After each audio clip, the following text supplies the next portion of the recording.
Hear from Congressman Cory Mills. Cory, if you're going to get over here. I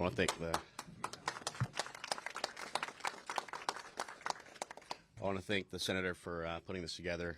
Obviously, as governor and now as senator, he's done an amazing job in supporting our emergency management systems, but also just talking about the readiness that's required.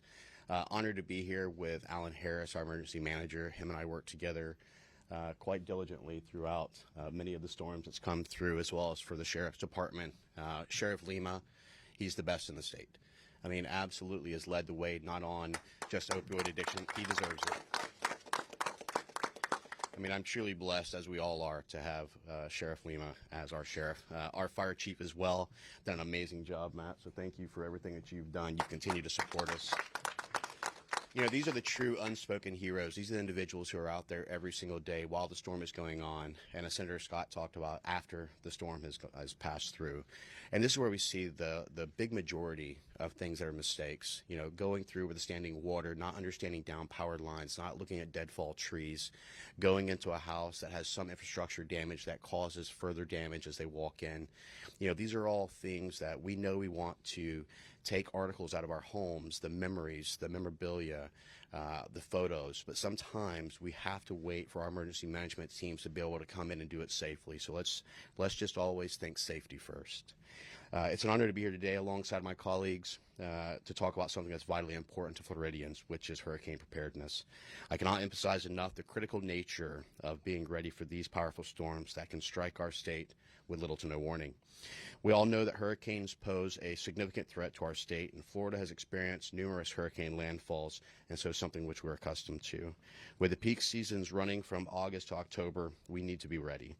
Landfall too often in these peak seasons catch us off guard. So again, making sure we have all the necessary things to be ready for this preparedness. These storms can bring devastating winds, rainfall, and life-threatening storm surges, as we've witnessed in recent years. As Florida's 7th district, I have both coastal and inland, and I can tell you that the devastation of storm surge, especially with the St. Johns, doesn't stop just at the coast, doesn't just stop with beach erosion as we see in Daytona Shores or Ponce Inlet, but also looking at our lakes. And we saw what happened with Mullet and Lake Harnett, where we saw devastating floods that destroyed areas within Seminole County. We have to be prepared because the water is truly the biggest threat that we've seen. We watch with our high storm vehicles that comes in. We've watched where we've utilized helicopter, we've utilized swamp buggies, we've utilized airboats, anything possible to be able to get to them. But again, I can't reiterate how significant and how dangerous the standing and rising waters are. In the aftermath of these storms, I've toured Habitat for Humanity's work, rebuilt the devastating loss of homes and communities suffered, and the work that they're doing is vital to our recovery efforts. So let us also remember our Habitat for Humanity and all of our organizations who continue to help us well after the storms have passed. The devastation after Milton and Helene are also far and wide. I worked hard with Elon Musk and his team and the county officials to set up Starlinks to help us here in Seminole County as well as for Volusia. We delivered, Sheriff, I believe it was 20 plus 30 systems to ensure that our vehicles have connectivity so that we can make sure we have the vital communications, but also setting them up in communities where they've lost power and they've lost the connectivity to be able to update their families. Towers are down, Verizon's down, AT&T, etc. Being able to let your families know that I'm okay is a very vital part of that. So we try to do our best to help with those communities. Hurricane victims come across and access internet as they file claims as well when we talk about FEMA and other areas to contact loved ones. When people were stranded and needed to be evacuated, we showed up for them. I can tell you that I spent many a day sitting there traveling with trucks loads of food, supplies, substance. I mean, I don't know how much we brought in, but we brought in a pretty significant amount, and not to mention we brought 23,000 pounds worth of supplies into Western North Carolina. Again, Americans all deserve that level of support.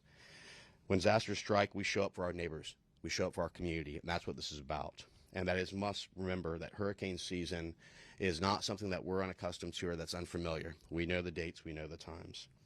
As a community, we must work together on preparing ourselves for hurricanes. Check on your neighbors, especially those who may need a certain assistance, such as the elderly or individuals with disabilities. Offer to help them and be ready for their preparedness. participate in local prepared events, and volunteer with organizations that help with disasters, response, and recovery efforts.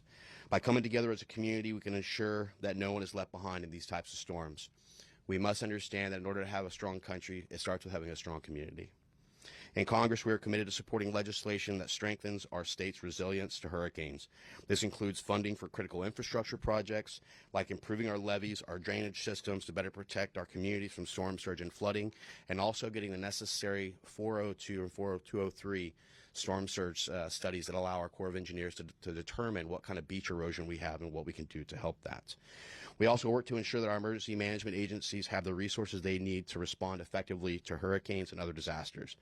By investing in these measures, we help to minimize the impact of these storms and speed up recovery process. I can tell you myself and Congressman Fine will always continue to support Floridians when it comes to being ready for prepared for storms, but also have the necessary resources and funding to guarantee that you can rebuild your lives.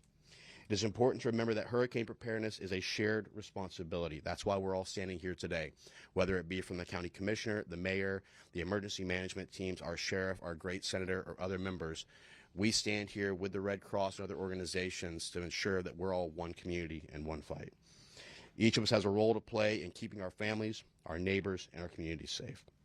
By taking action now, we can minimize the impact of these storms to protect the lives and property of fellow Floridians. Don't wait until the hurricane is bearing down on us to start preparing. Take the time today to review your plan, update your emergency kit, and ensure that you're ready when its hurricane season comes.